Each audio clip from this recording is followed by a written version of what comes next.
Welcome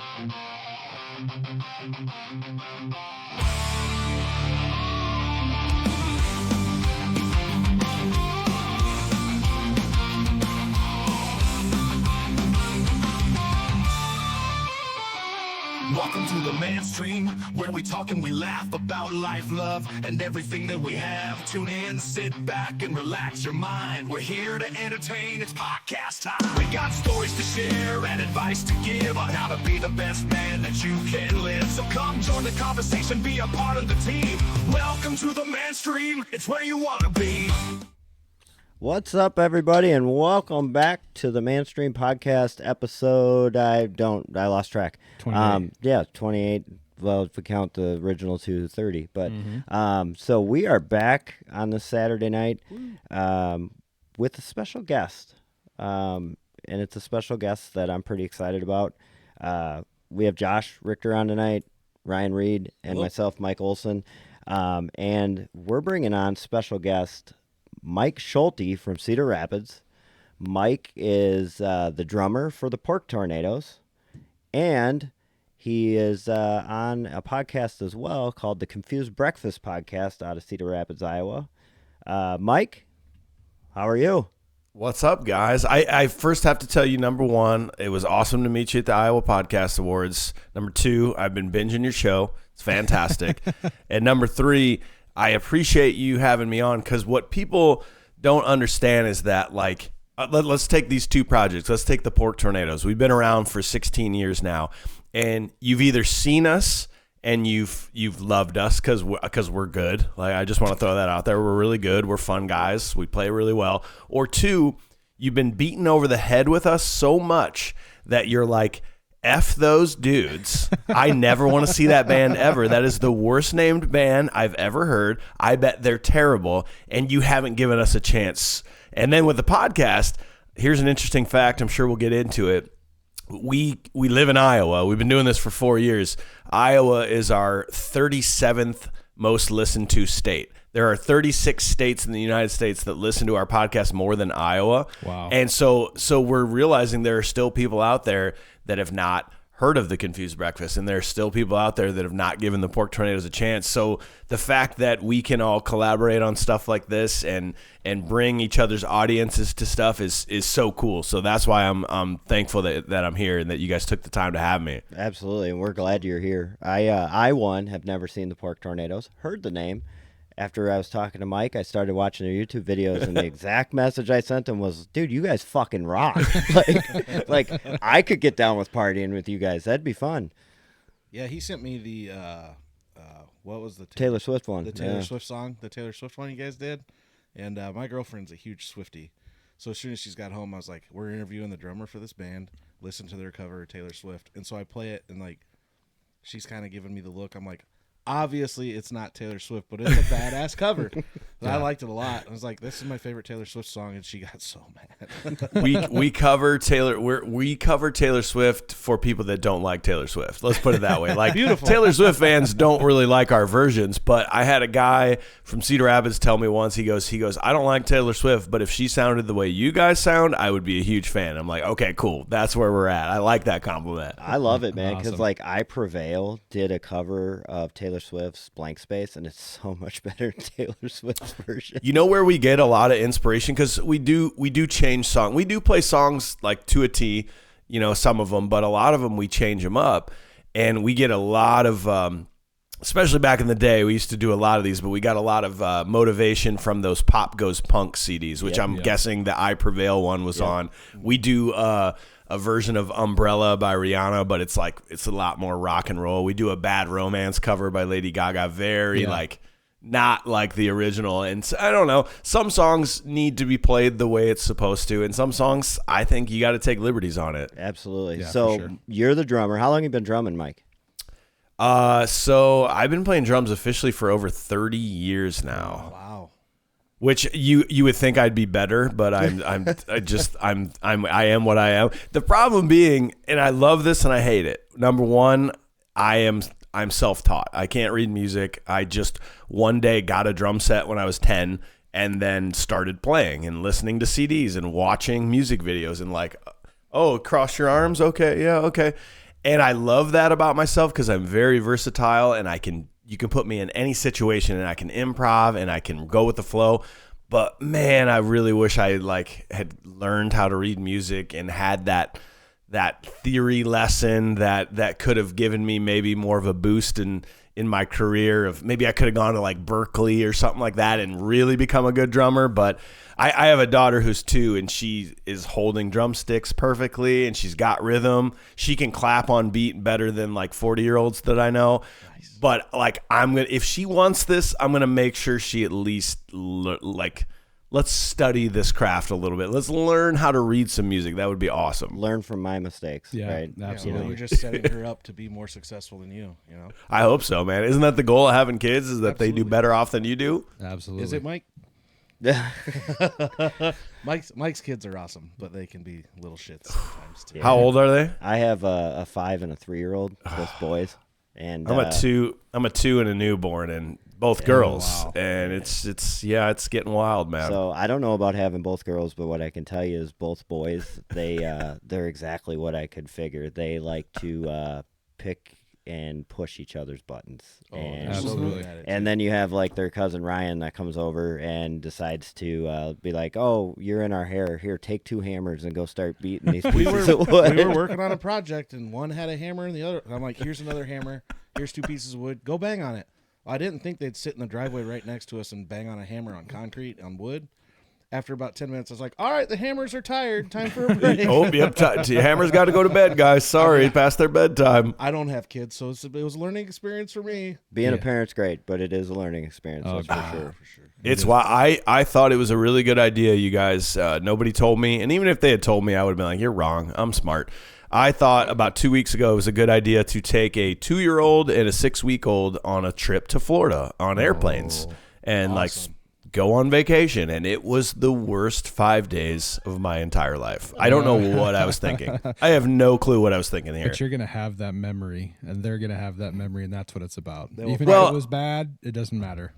But see, I'm already like romanticizing it a little bit. I'm already going, you know what, man, that was pretty cool. Like we had a good. No, we did not have a good time. But I'm already having that in my brain. And tell me what you think about this, because half of me says, why take kids anywhere until they're 5, 6, 7, 8 years old, because they're never going to remember it. Yeah. But the other half of me thinks that it's one of the most important things you can do, because my kids are never going to remember going to Florida, but in the moment of their life, they know what's going on and it's affecting their brain. Yep. And I'm starting to think that maybe that is the thing. Like, is. they'll never remember it, but it's still doing something to their developing brain, right? Absolutely it is. Yeah, for sure. Well, I've had similar experiences. We went. I mean, jeepers, my kids were young. We went to the Wisconsin Dells, and it was like, hey, we're having fun. No, we're not. Like, my kid's the loudest kid in freaking Noodles and Company in the world and wouldn't stop. Like, it's like, and then, then we That's actually, Noodles and Company, though. Everybody loves that Right. there. Yeah, That's well, what Noodles and Company's for. I had to take my one son out of Moose Jaw Pizza because he was being very bad and go like, okay, we're going to sit in the car while your mom finishes dinner. And we took our kids to Florida this past February, and we took them the year before that. And it has its ups and downs, but this year we went to Disney, and it was a great time. I mean, 5 and 3 was pretty good. So it's getting better, but we go to a lot of places, and we're like, man, why did we do that? Hey, think about this: when your 6-month-old is like graduating high school, you can be like, "Hey, look at these pictures from the first vacation we took you on. You ruined it." And just Hey, give her a remember hard when- time for it. Remember when you shat yourself during turbulence while we were landing, and we had to clean your butthole open while we were trying to land and not crash? That was awesome. That was awesome. Here's the photo. That To be was fair, awesome. there's probably grown people out there that would do the same thing. Yeah. We had my son had gotten an ear infection right after we landed. So we get to my parents' place in the Villages down in Florida, and it's like, oh, he's up all night screaming.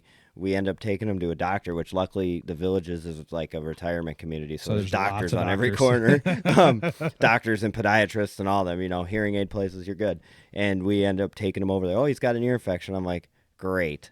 Cool. First day down here, ear infection. And you're like, how long will it last? They're like 7 days. You're like, oh, cool. That we're here for 6 days, so that's just no perfect. shit. Be healthy when we go home. Yeah. We flew back, and I went, crap, I forgot his medicine in my brother's fridge. Oh, well. It happens.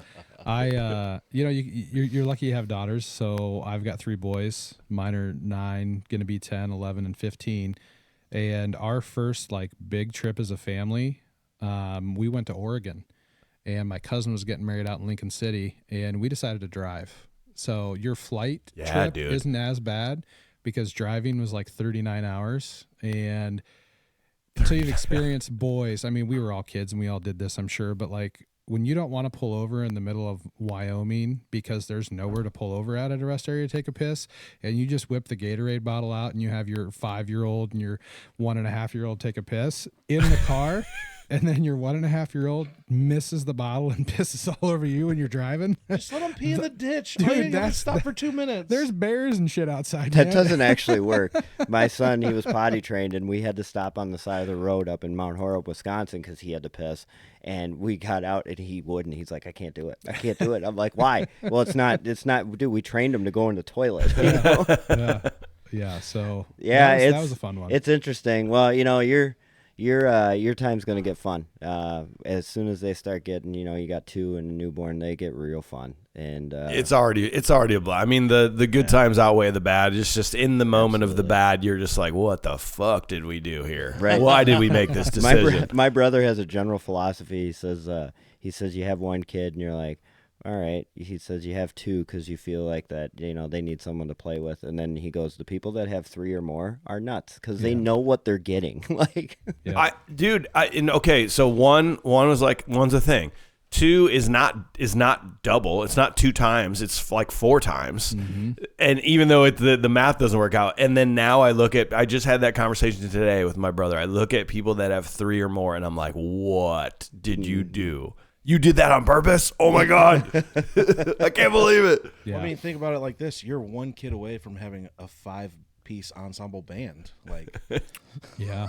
The band officially now, among the 4 of us, we have 7 kids. Nice. And so like the future's there. The franchise will move on eventually. We just need to get them up to speed. It's going to take a little while, but we'll get there. you're gonna call like the beef tornadoes or No, just pork tornadoes, man. Pork it just tornadoes? it Just just continue moves on. It just whatever So it is, whatever he gets, what it is. who's all in the band? So I play drums. Mason Grieve is the singer, guitar player. Corey Talbot plays bass, and Jerry Lawrenson is keys. And kind of the unique thing about us that I think people would really like is that all 4 of us do vocals. So Mason's one of the best singers you'll ever hear. He was on The Voice in 2014. He's out of this world, man. Oh, no shit. But then Jerry, who plays keys, Jerry is a frontman singer in 99% of the bands in Iowa. But he joined the Pork Tornadoes to just be like below Mason in a crazy way, and a compliment to him for knowing what role he wanted to take on. But he sings 5-6 songs a show. Then Corey, our bass player, he does 3-4 songs a show. And then of course I'm feeling left out, so I'm like, well, I should sing some songs too, but I can't sing. I have the worst voice, so I'm like, well, then I'll just rap. And it kind of started off as a joke, like. And I doing the old school rap, man, like Gangster's Paradise, Biz Markie, Just a Friend. We have a rap medley right now that's let's see, it's 50 Cent, Into Club, it's Still Dre, it's Juicy by Notorious B.I.G., and it's Regulate by Warren G. And like I can't sing, but I know I can rap some old school lyrics that I've memorized over the last 40 years of my life. So yeah, so all of us, we kind of rotate through the show. You hear something different from everybody. That's my favorite part of what the band has evolved in for like the last 5-6 years, is that everybody can be a front man kind of a thing. Yeah, and if you go on their YouTube channel, they have a 90s hip hop tribute mashup, and That's the one. It's phenomenal. It's a good That's one. where I'm like, right when I see it, I'm like, dude, Mike raps. Like, that's awesome. So what I've started doing at the end of that, you don't see it in the YouTube video, but one day, like normally people they DM us all the time, like, you should play this song, and it's always a terrible suggestion. Like, it's always the worst. Like, dude, no, we're not gonna play that song. But one day, some guy goes, hey, caught your rap medley. Like, you should add hold on, what is it? It's to the window, to the wall. Yeah, he goes, you should add that, and I was like, yeah, right. You're an Wait, hold on. Oh my God. So at the end, when I finish the end of 50 Cent, whenever we play it live, I go, to the window, to the wall. And then I shut up and the crowd just goes, ah, they sing the rest of it. And it's like one of my favorite parts of the show. That is a great song. I love Lil Jon, but there was one guy on YouTube that used to do covers of these nasty ass like WAP, My Neck, My Back, and then also Lil Jon. He goes into like a Starbucks or a coffee shop and just sets Dude, up I know that guy. Yeah, Plays on an acoustic guitar. fucking hilarious because nobody's listening. They think it's like this soft jazz type of feel, like, hey, we're coffee shop music in it. Yeah, he sings it good. He's like, until the sweat drops down my balls. You know, just like just killing And then he it. went Did to a he just say nursing home. balls? Yeah, and then he went to a nursing home and sang WAP, and like nobody was getting it whatsoever. But like I'm just dying. So that's a good song to cover. I like that. Absolutely. Yeah, Well, we're you working on cover- a new one. When the year turns, like when we get out of summer, which is our crazy season, we start adding new songs in. And usually they're like replacements, you know, to some alternates. So I've got a new medley mashup going on that is California Love, Forgot About Dre, and Next Episode, and then what's the Eminem? My brain's fried after the trip I just went on. Eminem, Lose Yourself. Yeah, Lose it's Yourself. gonna be pretty sick. Very nice. That'd be a good one. Yeah, I saw some of those mashups online, and I was trying to pull some of your videos today, trying to figure out, you know, what we could insert in here for people who haven't heard of the Pork Tornadoes and see what you guys are actually like, you know, what the energy is, what the crowds are like. So it was cool to kind of go through your catalog, so to speak, of music, and it is very diverse. Well, that's what I was going to say is, so it sounds like you got something for everybody. So come out and enjoy the other stuff till we get to the stuff you really enjoy. But I think that's what makes the difference between a good band and an okay band. An okay band, they're set in like one type of music. Like we only play punk rock. We only do 80s rock covers. We only do pop. You guys are all over the board, and it's just a good time, you know? It's a bit of a detriment in nowadays society of like cover bands. It's all about tribute bands. Like, come see the Green Day tribute band. Come see this band that plays 90s. Come see this band that does hip hop. It's very marginalized of like, this is what you're going to expect. And it's great for them because they can go into any market and go, check it out. Green Day tribute band, and people go, oh, never heard of this band before, but I love Green Day, and they'll go to the show, like automatic ticket sales. But with us, we're so old school, we're variety. We are literally 80s through today, hip hop, rock, pop, country, and there's no way to describe us. We're like the Iowa weather. Just if you don't like it, just wait a little bit longer. You know, like which is a terrible way to describe a band. So it usually takes us a while to get rolling. Like we'll go into one market. Like we've been building up Omaha lately. Yeah. We'll go into Omaha and play in front of 40 people, and then all of those people bring 4 people next time. Yep. And then all of those people bring 4 people next time. And it's a very slow burn for us, but I like it that way. I don't like being, this is how you describe us, and you can only expect this. I want it to be for everybody. Dude, so many people now that used to see us in college have kids now, and they'll come to these summer festivals in their town, and they'll bring their 5, 6, 7, 8-year-old kids to see their first concert. And the fact that the kid loves it and the parent loves it and the grandparents love it, that's motivation fuel for us to keep going, because it feels like we're doing something, like we're creating special moments for people. I don't know how to describe it, but it's pretty awesome. Right. I sent both these guys a message after I was like, dude, Bellevue needs to hire these guys for the Heritage Day. Yeah, we do a great show on the 4th of July or around that weekend. You guys, let's do it, man. Hey, anybody in Bellevue, like, contact us. We create a party. It's pretty much a guarantee that you will sell more alcohol than you've ever sold in the history of your festival when the Pork Tornadoes come. And so we're getting better. So so I don't. You probably you've been around the area, Mike. So you probably have heard the band the Dingleberries. I know the name. I don't think we've ever. The hard part about being in a band is that you don't get to see other bands sometimes. Right. But I've heard the name before. We had them on the 4th for a while, and then a couple years ago they brought in Sushi Roll out of Chicago for 2 years, and then this past year we had Not Quite Brothers. I think they're out of the Quad Cities. Yeah. And they're like you guys. There's something for everybody. If you don't like it now, just wait, kind of deal. And but I looked at these guys. I'm like, dude, That'd be a let's party. get the Pork Tornadoes on. This would be a party. I gotta ask, who came up with Pork Tornadoes, or is there a story behind the name? I wish there was a cool story to it. I mean, like, you might think this is cool, but so I'm not the original drummer. I joined 12 years ago. The band's been around for 16. Okay. And when they first formed, this all started in Cedar Falls, Iowa. They were friends going to school there. Hey, let's start a band. Let's play the bars. I mean, that's how most cover bands start. Like, let's just create something that our friends can come out and listen to.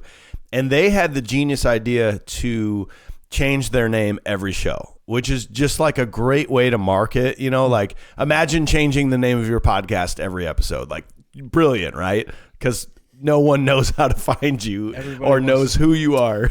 Yep. So they finally said, oh, okay, cool. We need to settle on a name. Now, keep in mind, every one of the names they came up with were just terrible, like joke names, Prophets of Doom, Swallowers of Planets, like just the stupidest names that they could come up with. So they set out on a quest to find the stupidest of stupid names that they could land on, never assuming that for 16 more years they'd be the most prominent cover band in the Midwest.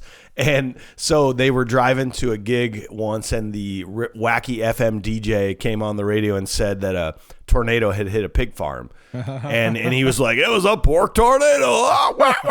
Like, just trying to be hilarious. And they're like, oh yeah, the pork tornadoes, that's the worst name ever. Let's settle on that. And dude, and we've tried everything. We've tried to make our logo look like really elegant, like sleek, but deep down, think about what you're saying. You're calling a band that's playing your town festival the Pork Tornadoes. Like, that's absolutely, it's pretty bad, man. If that isn't Iowa all in a No, that's show. that's fantastic. It's not No, we something go. to So forget. we play a lot of like corporate events where we'll fly out to LA or Dallas or Orlando, and we'll play a private party for like a corporate event. And that is their reaction every time. They're like, "Oh, Iowa, Yeah. Pork Tornadoes," and we're like, "Well, yeah, sure, fine. That's exactly. with That's it. why Go we with named it. it that." We're actually the Pork Tornadoes, like you get at a gas station. Yeah, right. Big fan of those rollers. Oh yeah, man. Yeah. Well, let's take a minute here, Josh, since we've been talking about kind of what their music sounds like, and let's give our listeners a quick view of some of their stuff. About a minute and 30. Yeah. It's a good mashup of what I found online that I think are some pretty good hits you guys had. So we'll go ahead and we'll play that now for the audience.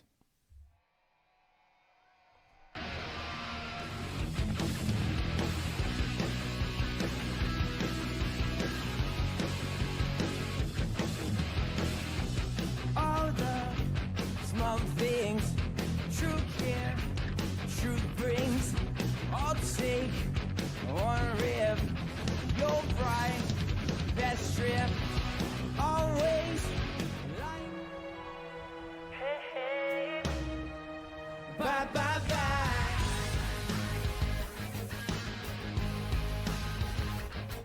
Bye, bye.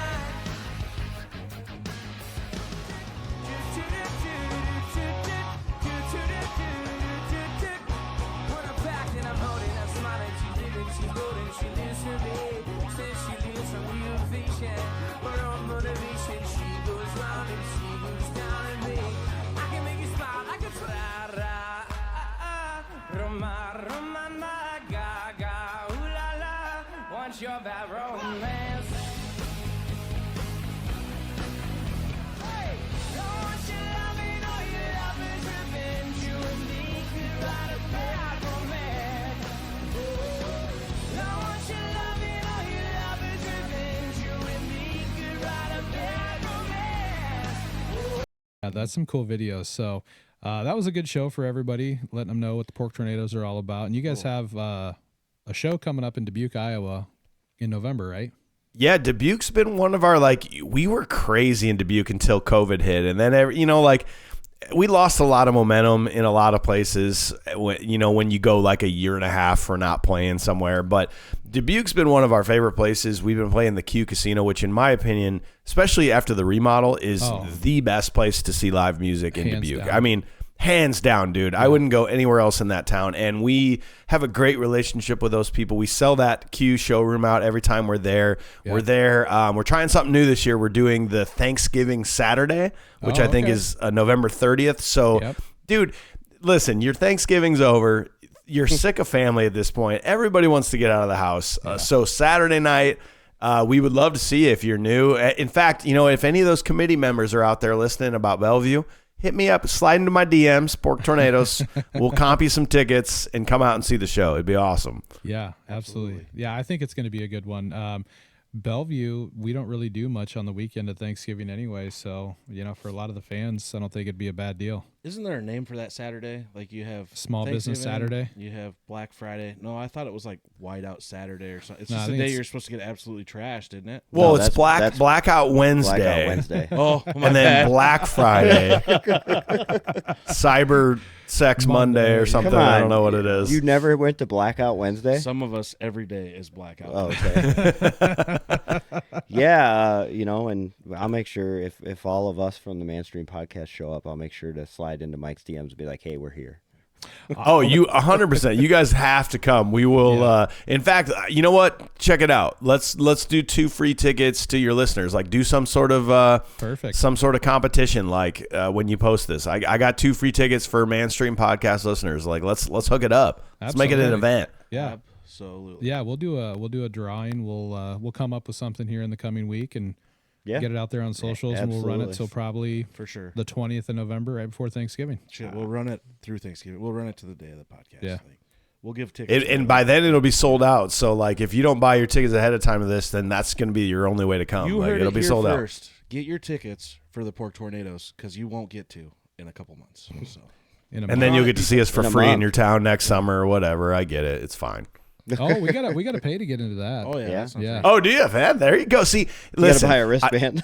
Here's my PSA. I've seen it happen. I've seen it happen over the state of Iowa. This beautiful summer thing that happens in Iowa, where every town has these something days, Yep. fart town days, steam billy days. Like, they always have a weird name. And the reason these were started was to bring people together. Because we don't have internet, we don't have phones. Like, you don't see people that often. The way it was meant to be in human psychology, like, you don't get full access to human beings every minute of every day. And they were meant to be these gatherings.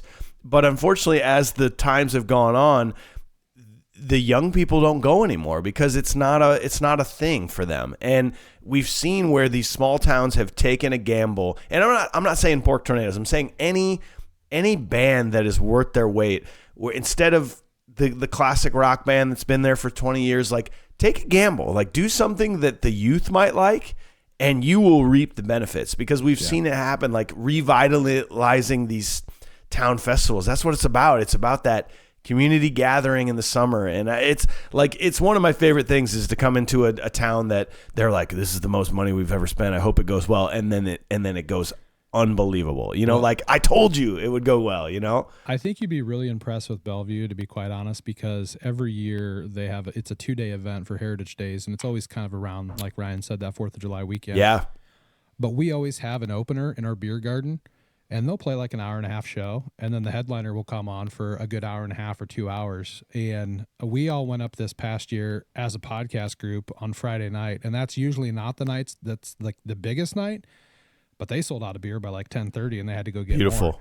more. That's the way. And it was packed, and it rained too. It poured in like the first maybe 15 minutes that they were getting ready to open, but after that, it was fine. Josh got really drunk. Mike had to walk me home, and we're not too far away from the park. That's but success right there. It was a half-hour walk. We did. Oh, I had to walk home from there We, too. To Mike's house. we had Josh had to stop a handful of times. He's like, "Hold on one second." He'd bend over, he'd be like catching his breath, and then he goes, "All right, I'm good. Let's go." And he start walking, and then he's like, "I gotta piss," and I'm like, "There's a bush right there." He goes, "I'm going on that retaining wall."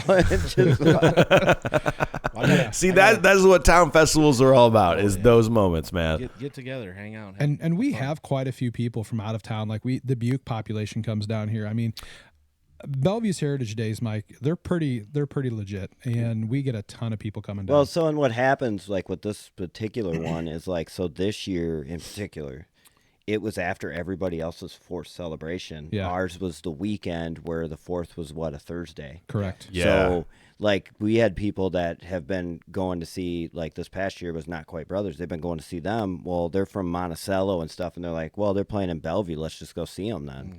Yeah. Yep. And it's like $10 a wristband. You know, so it was like, oh, that's not that expensive, so let's go see them. $2 beers all night. $2. Oh, yeah, come on. That's Dude, amazing. so much fun. Right. Yeah. So much. Right. So Yeah. We'll yeah, definitely put you in touch. I definitely am gonna, when I get this, Someone will be DMing. I'm gonna you. cut this and send it to the head of the Heritage Day Committee and say, slide into his DMs. Slide in there. Hey, baby, what's up? That's great. I like your beard. So Hey, cool beard, man. I did some digging on you when I heard you were coming on the podcast. Sounds weird. It does sound weird. but Yeah. I was creeping on you. I noticed in some older photos you had quite a bit much more hair.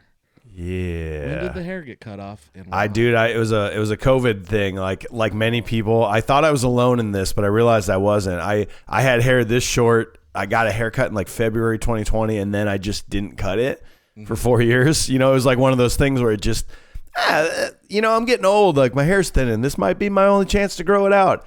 And I grew it like halfway down my back until about 4 weeks ago. I actually made it. I don't know if you saw the video. I put it up on TikTok, and I think it just hit 1 million views or something like that, where I was talking with my long hair, and then it snaps right to me with short hair.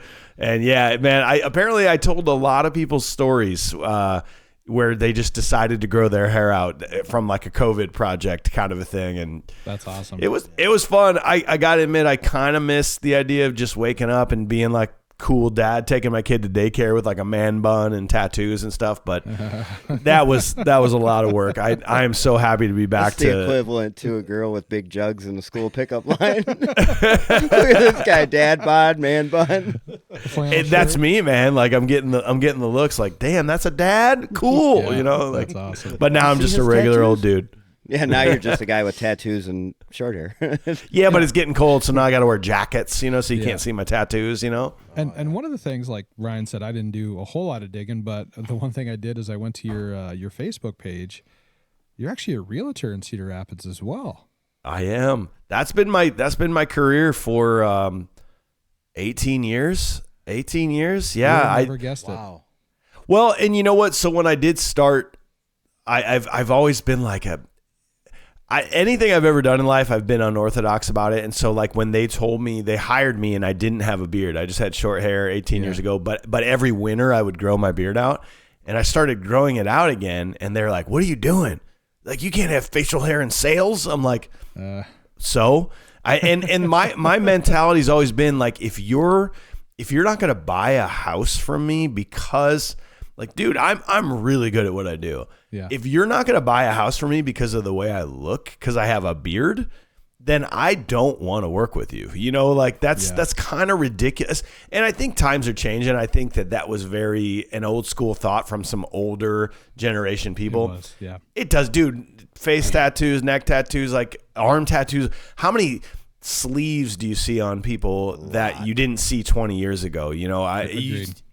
And I think times are changing, but it's the only career listen, it's not, there's no such thing as a perfect job. I would love to play music and podcast full time for a living, but it's about as perfect of a job as I could ever have, like kind of flexible hours, but I love talking to people. It's one of the rare jobs where however hard you work, you actually get like compensated properly for it. Yep.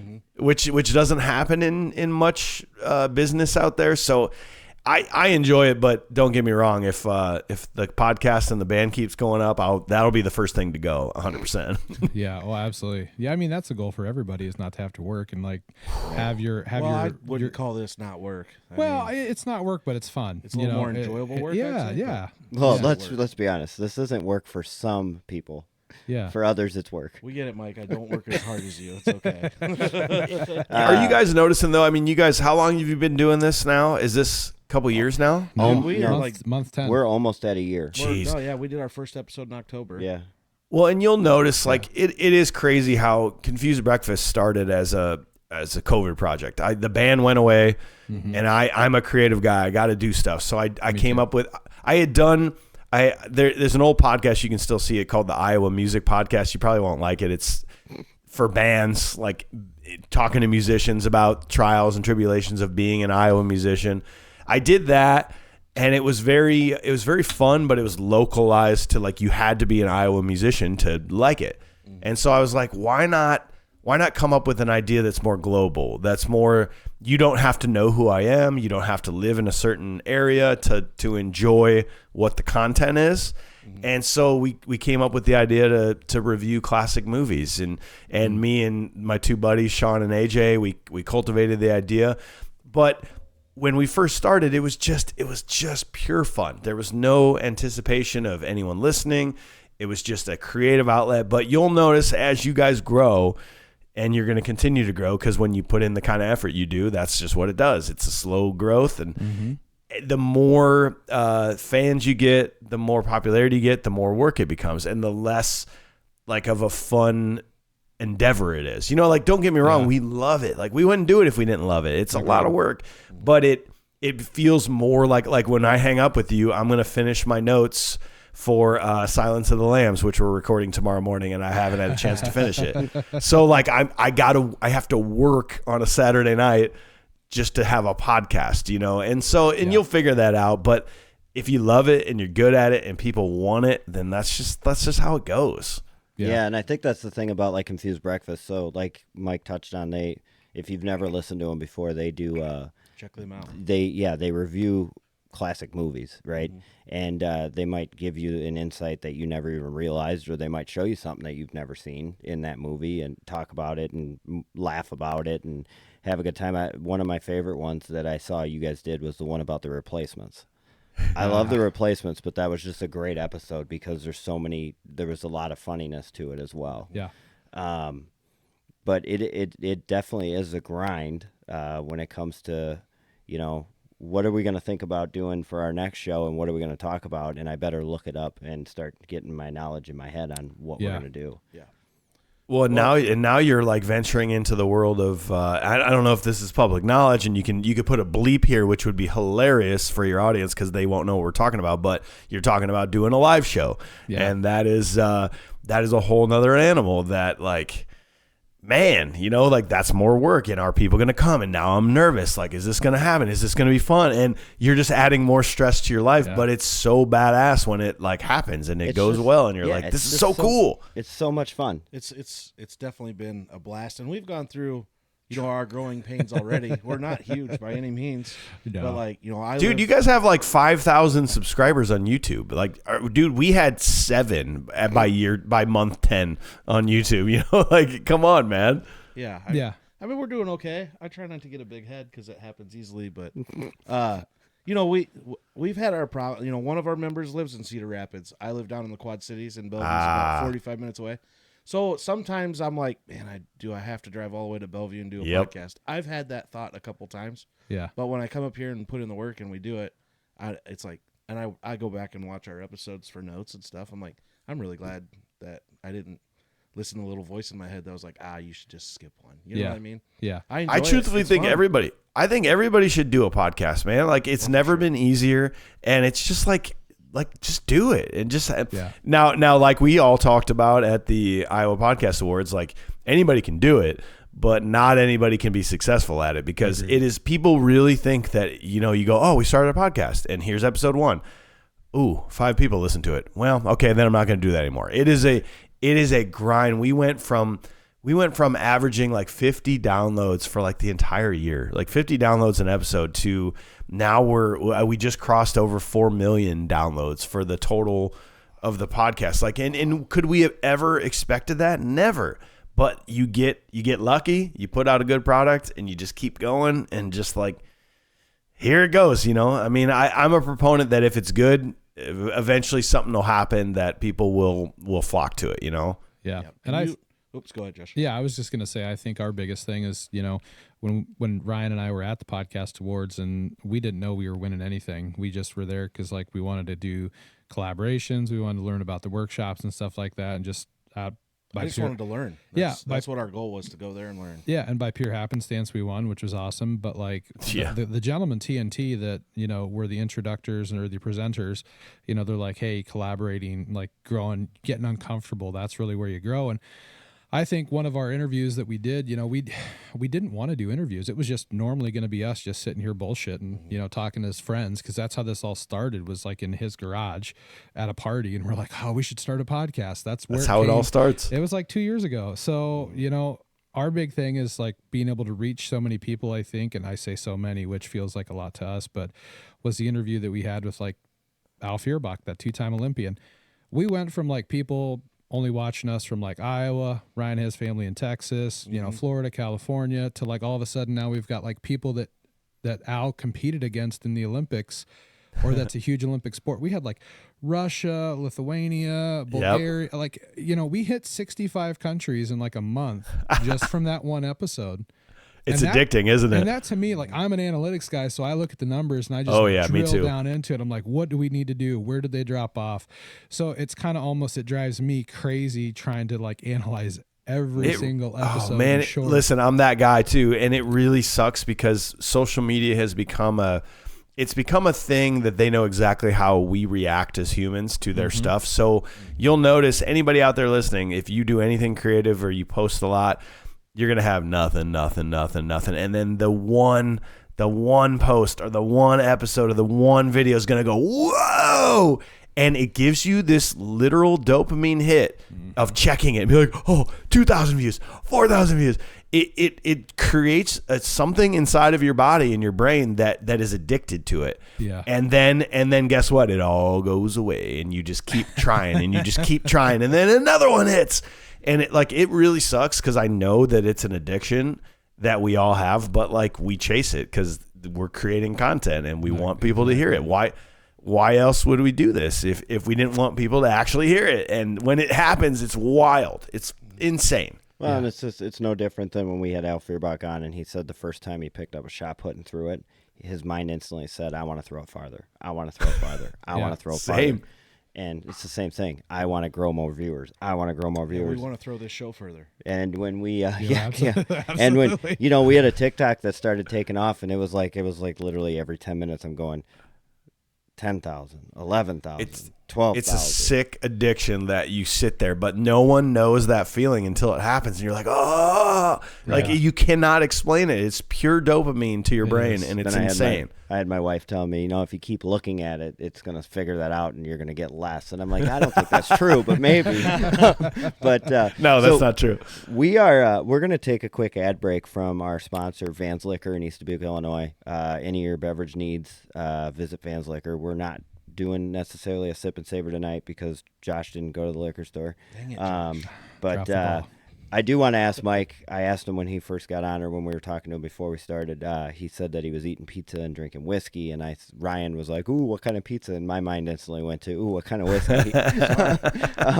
So what kind of whiskey are you joining us with tonight, Mike? Listen, I'm contractually obligated to tell you Cedar Ridge whiskey from Swisher, Iowa, but there's a reason why I'm contractually obligated, is because I've told those dudes they have the best whiskey ever made and that they need to sponsor the Pork Tornadoes and Confused Breakfast, and I finally got them to do it. But honest to God, Cedar Ridge, Iowa, Cedar Ridge whiskey makes the best whiskey in the entire world, and that is my opinion, and you can hate me for it, but I think it's one of the best that has ever been made, and it's made in our backyard. And I'm always, whether it's like, in fact, the regular bourbon, that's usually the old fashioned that I make using the regular bourbon. I'm a Confused Breakfast made our own barrel. We did a hand barrel pick last year. It was like a single malt that we picked out. It was the best. I'm a big Cedar Ridge guy. I love their number 9 from Slipknot. That's Cedar Ridge, right? Yeah, number 9 from Slipknot, and then Clown has one from Slipknot too. It's really good. I'm a big bourbon guy. I love bourbon. In fact, I don't know why, but one day Josh showed up at my house with a full bottle of Four Roses Single Barrel. He's like, "Here, Merry Christmas." I'm like, "Fucking great, dude." I think it was July, but too. yeah, it was probably July. Christmas in July, he knew Ryan and I. We put on a pretty big fireworks show for our family. So nice. After the 4th, it's like, hey, I know you worked a lot for this last month, and unfortunately, we took kind of a break from doing podcasts like as much as we do now during that time of June into July, because I mean, we fuse everything, we load everything, we pre-program our show. I mean, and it takes up a lot of time. So Josh would be like, podcast tonight? Nope, blowing shit up. Like, Yeah, we got to test stuff. We got to make sure this is going to work. and then we test stuff for fun, just to test it. And Yeah. So, Mike, if the Pork Tornadoes ever need some pyrotechnic, gentlemen, for any of the outdoor shows, Yeah, We're getting close. big ass. I just went. I saw 21 Pilots 2 nights ago in St. Louis, and it was my the best. brother-in-law was there.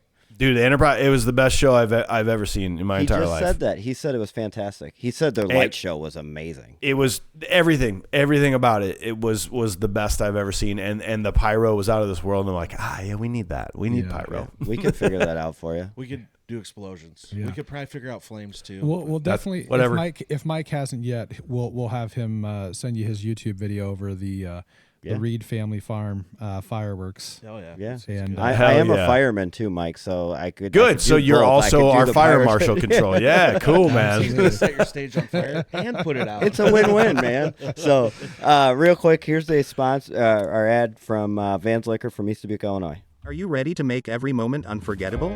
Well, we've got the perfect pit stop for you. Van's Liquor. Need a rare bottle for that special occasion? Van's Liquor has it. Craving the finest beers for your weekend hangout? Van's Liquor has it. Just over the bridge at 470 Cincinnati Avenue, East Dubuque. Van's Liquor has everything you need to turn the ordinary into extraordinary. Don't settle for less. Choose the best at Van's Liquor. Your celebration headquarters in East Dubuque. Thank you, Van's Liquor. For any of your beverage needs, head on over to East Dubuque, Illinois, Cincinnati Avenue. And their getting prices will not be beat. If you bring a price to say, hey, this guy's got it for this, they'll match it or beat it. So head on over there and get yourself some Cedar Ridge. Some Cedar They do Ridge, sell it baby. They do sell it. Yeah, they do. I've seen it there. And start drinking bourbon like Mike and Mike. I went. Let's take one quick second to talk about bourbon. I used to the Pork Tornadoes in particular used to drink Jameson because fucking Irish whiskey. I'm Irish. Let's drink it. Yeah. And that was our drink of choice. We would each walk on stage with a pitcher of Guinness and about 4 shots worth of Jameson. All of us walked on stage with that. And one day I went to Portland, and my buddy is the head bartender at this bar that has a rolling ladder. And it's just 2 stories of just whiskey from around the world.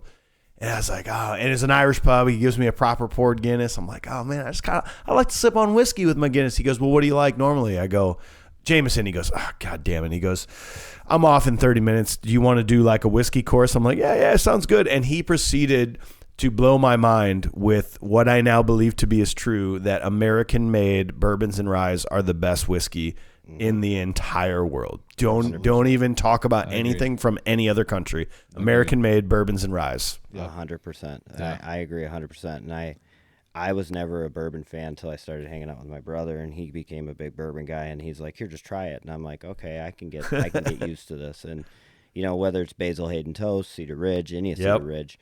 I mean, there's a few that I'm not a big fan. Bullet, I'm not. Yeah, whatever. But it seems like it used to be good, and then it changed or something. I don't. I used to like it. Bullet's not very good. I'm a big Four Roses and Angel's Envy guy. Angel's Envy is really good. I don't know. Your brother-in-law was down here not that long ago talking about pig dick with bourbon or something. It was he's like, pig. You've never had it? I'm like, no. yeah. He's got some different ones. I'm a fan of Scotch too. So like anytime I can get a Glenmorangie or a Hibiki from Japan, I tell you what, the Japanese. Did you just speak English? Yeah, Glenmorangie. Glenmorangie. And Hibiki? Hibiki is from Japan. Yeah, I had hibachi once. Yeah, you did. Sake bombs. I'll tell you what, the Japanese are doing Scotch right, so I'm good with that. So back to the podcast deal. So you guys took off real quick, and like I said earlier, to talk, if anything about movies, Ryan and I are big movie buffs. I think Josh is, but Josh and Ryan, or Ryan and I agree on a lot of movies. Josh says he doesn't like some movies, Josh and we're like, dude, what is wrong with you? Like, he goes, I don't know how you guys watch Boondock Saints. It's terrible. And Ryan and I are going, dude, that's one of the greatest movies ever made. You shut your mouth. Maybe he's mistaking it for All Saints Day, which is the worst movie ever made. No, I is that number 2? That is number 2. Yes, that is terrible. I thought number 2 was good. Watch it again. I think the first one's pretty bad too. It's funny. No, it's great. And finally, Josh finally was like, "Hey guys, you're gonna be proud of me. I watched The Big Lebowski. It's actually pretty good." And we're like, "Of course it is." Pretty Like, good. It's one of the best movies ever made. I just want my rug back, man. It was one of the things when Lebowski came out. I wasn't a fan of it. Then I watched it, I think, at a football party one night. Just couldn't get into it. Like, my attention's got to get captured in like the first 5 minutes of the movie, or I'm gone. It's just like a TV show. It's just like music. If I can't catch a beat or a vibe off of it really quickly, I'm out. Like, I'm not even going to put the effort or time in to watch it through. But at the pushing of these fellas here, they're like, just go watch Lebowski sometime when you have time to yourself. Yeah, when the sit kids aren't down to running around watch the it. house. And I watched it once, and I was like, you know what?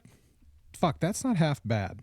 And so I watched it a second time later that week, and I was like, all right, this is pretty good. Like, Jeff Bridges is pretty fucking good in this. And I watched it a third time, and I'm like, yeah, I'm hooked on this. So now it's like, when my favorite movies come on TV, no matter what it is, if there's football on and I see a movie on that like is one of my faves, I'm watching the movie. For sure. So just to give you, we've kept track. If you've never listened to our show, we talk about said movie from the 80s, 90s, 2000s with a nostalgic eye first. Like what was our nostalgic rating? But then we go through it with a modern day eye. And it's very hard for some people to strip away nostalgia. But I want to tell you, of the 210 movies we've done, you want to know our top 10 highest ratings modern day. You want to know what they are? I want to know your opinions on this. Number 1, Dazed and Confused. Fuck yes. Number 2, Big Lebowski. Number 3, Pulp Fiction. Number 4, Saving Private Ryan. Number 5, Goodfellas. Number 6, have any of you heard of a documentary called American Movie? Yes. It's a documentary. Yes. The Wisconsin Boys, that is number 6. Breakfast Club, 7. Back to the Future, 8. T2 Judgment Day, 9. And The Goonies, 10 is what we thought. Yeah. Yeah, I can.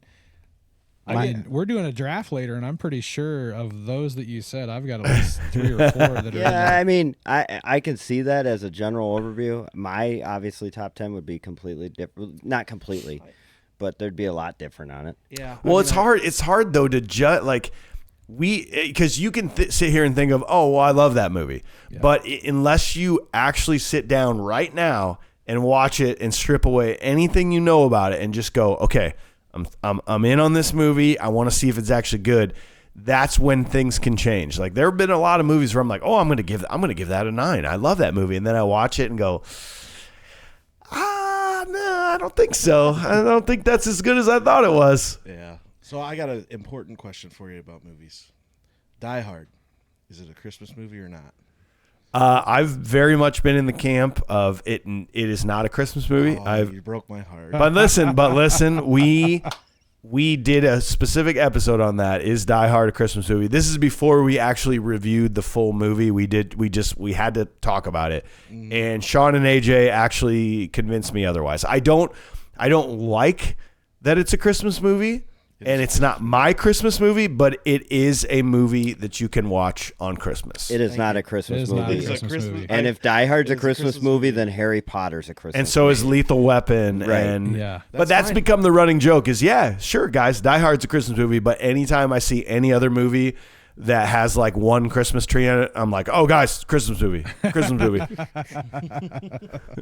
Oh, that's good. So when we were out in Cedar Rapids and got the pleasure of meeting you guys and chit-chatting with you, you had mentioned that you kind of blew up overnight, and you made it under the eye of one of my all-time favorite comedians, Bert Kreischer. Bert And Kreischer. you guys were lucky enough to get invited out onto his show, I think the Bertcast, correct? Yeah. So kind of walk us through, like, how did he find you, and what was that whole process like? It had to be amazing. Here's the wild part about the internet, and this is what the internet's the worst invention of all time. Like, it will go down in history as the reason the human beings died is because of the internet. Like, it's terrible. But there are these moments where you can be connected to people. Your content can get seen. The other day, The Rock and all 90 million followers of him on Instagram, The Rock, Dwayne Johnson, saw one of our videos and was like, that's pretty funny, and liked it. I'm like, this is crazy. This is nuts. But apparently one day we popped up in a TikTok in Bert Kreischer's feed, and it was one of our fan theories, I think, about the Breakfast Club. And he was like, he liked it, and we didn't see that he liked it because it was kind of blowing up, so you just didn't see it.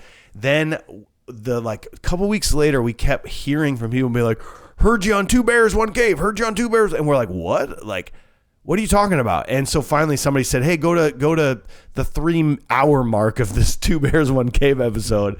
And Bert just decides to be like, I found this podcast. It's one of the best podcasts you've ever heard. They talk movie theaters. It's called The Confused Breakfast. We're like, what? And so he talks about us. Our viewership goes like crazy for a couple weeks, because Two Bears is gigantic. Yeah. But we reached out. We're like, hey Bert, wow, we're such good friends now, right? And like crickets. Didn't hear a word from him. And so we're like, oh shit, whatever, flash in the pan. Then maybe 6 months goes by. We actually went to see Top Gun Maverick in the theater on opening night as a group because we were going to do an episode on it. And we walked out and Sean pulls up our Instagram and he goes, oh fuck. He goes, Bert Kreischer just Instagram messaged us. Oh shit, really? And it kind of went like this. He's like, oh my God, I love you guys. Your theories are so amazing. Where are you from? And we're like, oh, well, we live in Iowa. And he says, if you're ever in LA, we should do a podcast together. And of course, this is a lesson to anybody out there. Our response was, we're always in LA. How does September look for you? Absolutely. And we never go to LA. That's not a place that we've ever planned on going. Yeah. Nor were we going in September. But he's like, actually, yeah, like middle, like what about like September 16th? You guys gonna be around? We're like, yeah, dude, well, oh my God, we're gonna be around. That's insane. What a weird coincidence. And so, and dude, we thought for sure. We thought we booked the flights. We confirmed he hooked us up to his assistant. I have Bert Kreischer's number in my cell phone. Like, it's like, I texted him a few times, like, we're coming out. We're still doing this date. Yeah. Assistant's like, we're all set. But we were under the complete guise that we were going to get out there and they were going to be like, no, it's not going to work today. And sure enough, the morning comes along. I wake up at 8 a.m. We were supposed to meet at, we were supposed to do it at like 5 p.m. that night. I wake up to a text from Bert being like, hey, I just got off a tour. I just got home. I've only had 3 hours of sleep. Can we reschedule? And we're like, normally you say, yeah. You go, okay, absolutely. Yeah, sure, dude. Well, but we were flying out the next morning, like 8 a.m. the next morning. And I said, hey man, we're leaving tomorrow. And like, we came out here, we were really hoping to do this with you. And he said, all right, how about noon? Just give me like 2 hours to wake up. And so we said, okay, cool. We like rescheduled. We went to his house. It is at his old studio was in his house in this like garage in the back. We walk up to the gate, get out of our Uber, hit the doorbell, and like all of a sudden you hear, hello? And it's like the gate opens, it's Bert Kreischer, and he looks like shit. He looks like he slept for 2 hours and doesn't want to be there and does not want us to be there. And it was like, oh no, this is just like the worst case scenario. He invited us here and now it's just like bad timing. We go in his studio, sit down, it's like it's rolling, we start going, and you can watch the full Bertcast episode. Like we're on video in his room. I did. You guys had some Modelo's down that night or that day. Well, so that's where the moment happened. We're about 10 minutes in, and I can just see Bert's not drinking. He's got a coffee. He just looks terrible. He looks like he feels terrible. So finally, I was like, yeah, we should have some. He goes, you want some beers? I'm like, we should have some beers, definitely. And I knew that he would want some beers once we had them. And you can see a shift in it at about 20, 30 minutes. He wakes up. He did. And we went for 3 hours and 45 minutes just talking movies. And when that episode came out, it was just a gigantic thing for us. It created this huge new influx of listeners. And then his assistant wrote us like a week later, said, hey, Bert loved it. He's getting a lot of great feedback from the episode. Hey, do you want him to come on your show when he's in Cedar Rapids in February? We're like, yep, come on. And so he came to Cedar Rapids in February of 23, maybe it was. And so he came and we reviewed Caddyshack together in our studio with Bert as a guest. It was, dude, let me just say one thing about Bert. There's a lot of online hate about him for some reason. Like people hate Bert Kreischer. Brent Chrysler? Brent Chrysler. He is legitimately the most genuine person in Hollywood today. He did not have to mention us. He did not have to say a word about us. He did not have to invite us on his podcast. He did not have to do our podcast, but he did strictly because he likes it, not because he's going to get a boost out of it or because our fans are going to be like, oh, who's this Bert Kreisler guy? We should check him out. You know, like he's just one of the coolest dudes you'll ever meet. And it was so great to find that out, to find out that he was cool as fuck. Because there's so many people, dude, you meet anybody in Hollywood, you meet your favorite musician, like they're not going to be what you thought they were. And he was everything that I thought he was going to be. It was so badass. What do they say? Don't meet your heroes type of deal, you know? They build 100% say that. Yeah. I enjoy Kreischer. I'm a big Kreischer fan. I love Bert Hold Kreischer. on. Two Bears, One Cave was what started podcasts for me. 100%, man. And I was like, these guys are great, and I want to do this. And I mean, we're doing it. Do you remember when Bert was like, he got his start not in real big comedy. It was back on the Travel Channel. He was like the drunkest guy in America. He did a TV show with them. Oh yeah. And nobody really even knew who Bert Kreischer was, but like I remember working in the bar industry at that time, so I was watching everything from like Thirsty Traveler to whatever on Discovery that I could. And then I saw him on there. I was like, oh, this guy loves to party. Kind of reminded me of like the Steve-O, you know, back then, but he was kind of kept his shit together, and then he just propelled into what he is today, and it's awesome. I love Bert Kreischer, from Two Bears with Segura and him, and even to Bertcast. Like, I'm a huge Shinedown fan. I love Shinedown. I've seen him in concert. I truly, you talk about meeting someone in real life and they might not. I truly believe those guys are real. Like, I think they're real life. And I'll never forget watching Bertcast. They're sitting there and they start playing. A song for him, and Bert's just in tears crying, and it's just like, dude, I don't really think any of Shinedown music's sad, but sometimes it's the moment of it, dude. I cried 3 times at 21 Pilots the other day, like just because of the emotion of just being somewhere and like watching something play out that you never thought would happen. It's okay to cry, man. It really is. Yeah. There's nothing wrong with it. That's a good experience. yeah, the Second Chance. They were playing Second Chance, and he's just tears in his eyes, and here's Brent and Zach playing, and I'm just laughing. But you know, one of the funniest bits that I think, you know, that just was total improvisation on Two Bears, One Cave was when Segura asked what he was drinking, and he had that fucking big 32-ounce jug of red Kool-Aid. Like, to me, that was like a classic. You can't make that shit up. So much sugar.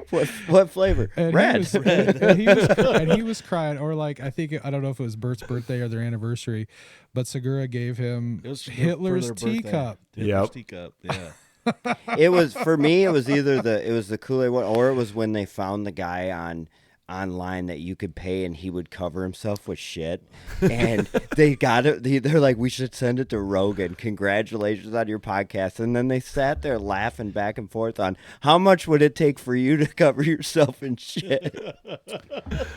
It's so well, you know that the movie Van Wilder was based on Bert Kreischer. Have you ever heard that before? No, I I was did it not. really? With Ryan Reynolds, like that was Yeah. Bert. That was essentially Bert Kreischer at Florida State. That because they like wrote an article about him in like Playboy way back in the day about how he was this like 7-year student that like ran the campus, and so they apparently turned it into Van Wilder. Like, took some shit. creative That's liberties, funny. but yeah, That's awesome. he lives the life that he says he lives. He definitely does. That's He awesome. does. Well, I don't doubt it. I saw, on his TikTok one time, or he was live on Instagram or something. He was up in Minnesota, and his bus got stuck in this town in a snowstorm, and people that knew him showed up with beer. So he's like, let's just get drunk on the bus. So they fucking partied, and then they started pulling him out, and he's just out there filming with them, talking to people. Like, Yeah. that's pretty genuine, because some people are like, I called my private jet, they're getting me the hell out of here.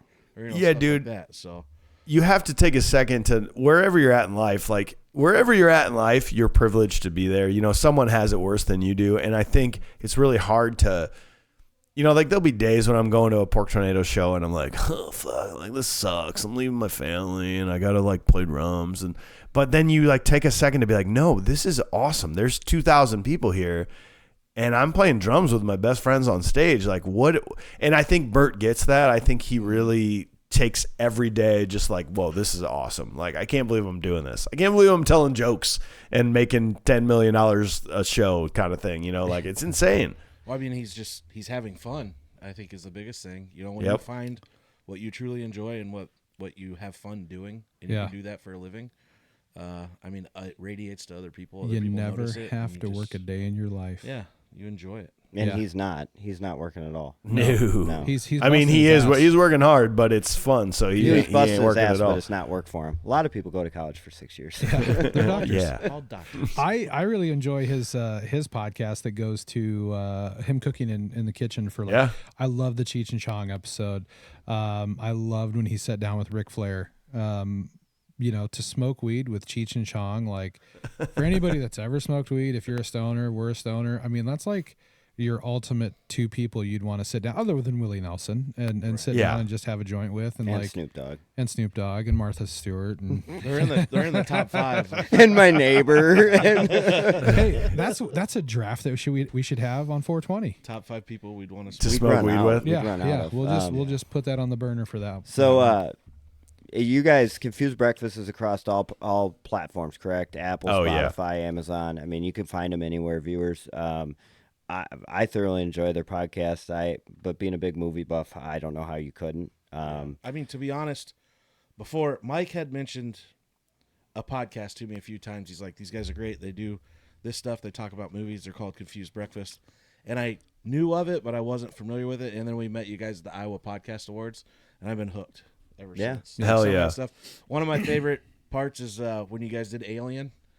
And you're talking about when she finds the alien, and you're like, maybe he was just hiding there, hanging out. And it's like, oh yeah, we'll come out and have a good time. A couple of years. And he's It's crawling Die through Hard. vents. Yeah, It's Die like Hard from Hard the alien's perspective. perspective. He's just trying to survive in this spaceship, and they're all chasing him around. Like, I was like, man, this. I'm in. I love movies. It's definitely, it has a huge comedy. Like, we try to have fun with it. There is a big comedy touch to it, but there are times when we've gotten like. We've almost been brought to tears at some of the conversations we've had about certain movies that have moved us. Like, speaking of Big Lebowski, me and Sean, like, we had a moment where, like, did we just become best friends when we both talked about the ending of that movie and how important music is to movies. That there's a cover of a Rolling Stones song at the end of Big Lebowski. It's called Dead Flowers, but it's covered by Townes Van Zandt, and it just like. I just had chills go through my body of just how perfect that music choice was to end that movie, and how the song alone is great, the scene alone is great. Combine them together, and it's the greatest moment you've ever witnessed in your life. And we talk about stuff like that. One of my favorite episodes is Bill and Ted's Excellent Adventure. We had a blast with that, but at the end, it got a little emotional about how music is supposed to save the world someday, and like we don't think it's ever gonna, like, because we just think the human race sucks, and we will argue about everything. And it was like we have a good time, man. We are what you and your friends sit around talking about movies. Like, we're just doing it with you, and you're joining our conversation. So that's how we've always viewed it, Yeah, absolutely. Yeah, I love movies, love music, and Bob Marley was an artist that changed things for me. So just him talking about love and everything like that, and just how we all need to be friends, that to me, like, he was the artist I wish I could have met.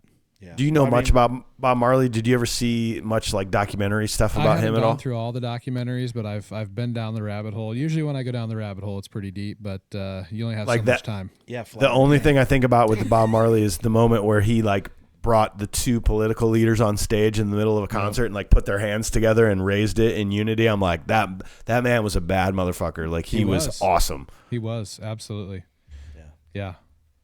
Yeah, there'll be some. We'll do the draft of top 5 movies later. Yeah. But my number one has one that it always hits me in the feels, because it's like you said, the scene is good, the music is good, but you flop them in there together, and it's like, ooh, every It's time I watch it, I'm like, ooh.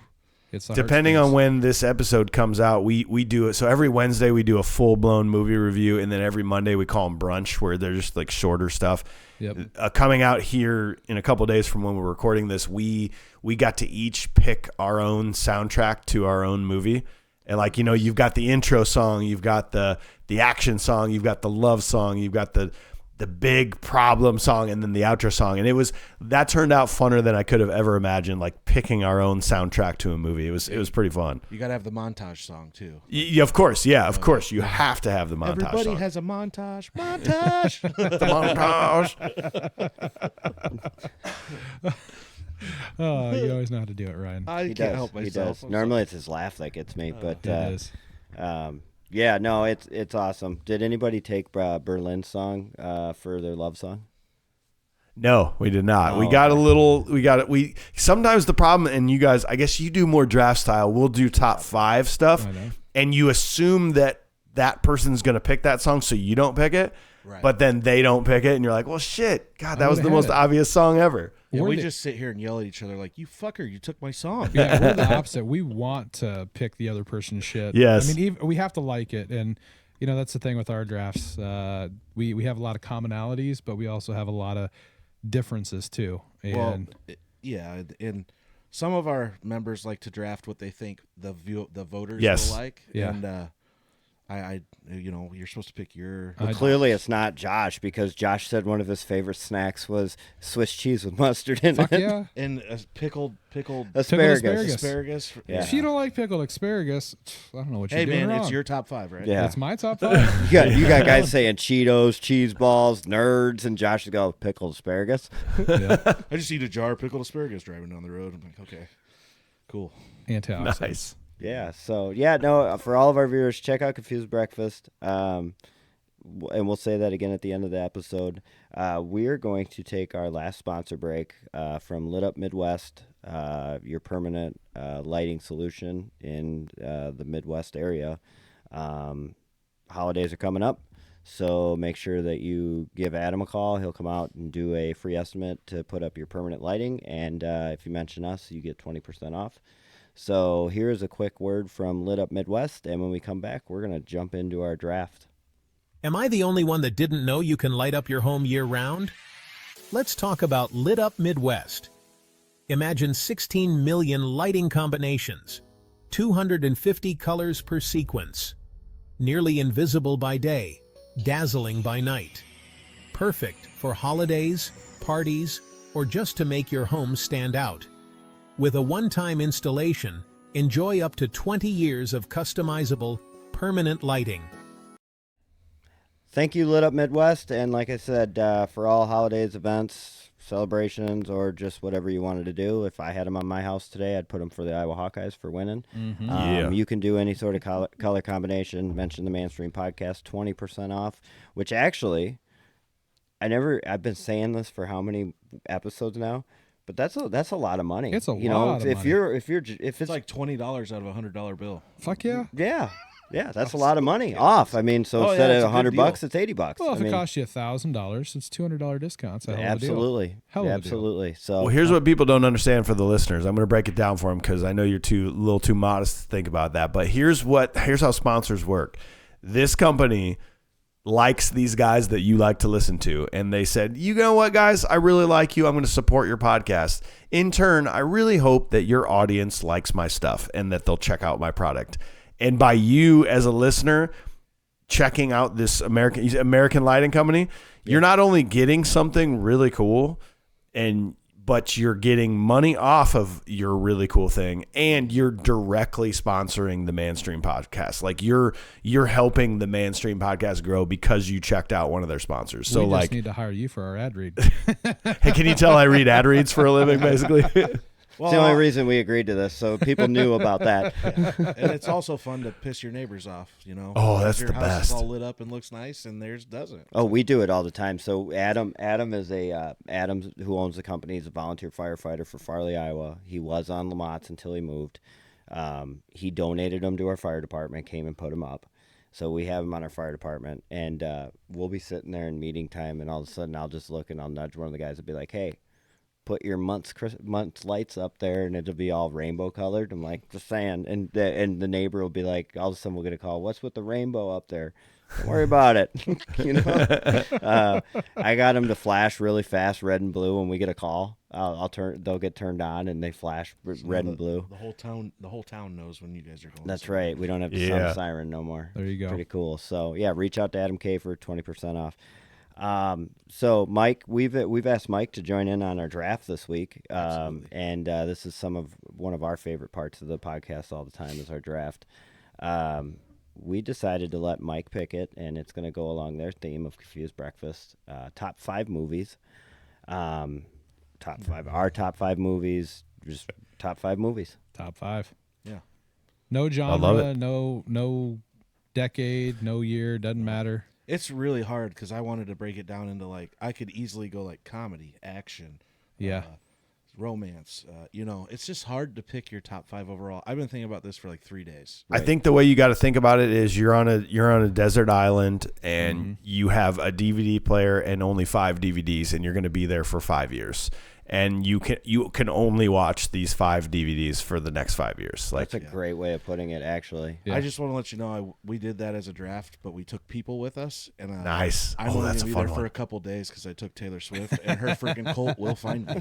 oh, they'll find you for sure. Yeah, you won't be there for long. He won that draft, too, because he did. took Taylor Swift. It might have found its way to a Taylor Swift fan page. So Nice, man. I got made fun of because my last pick was my wife, and they're like, oh, okay. yeah, Yeah, I'd like to take my wife there. What about your kids? Who's going to Nah. watch your kids? yeah, that'll be fine.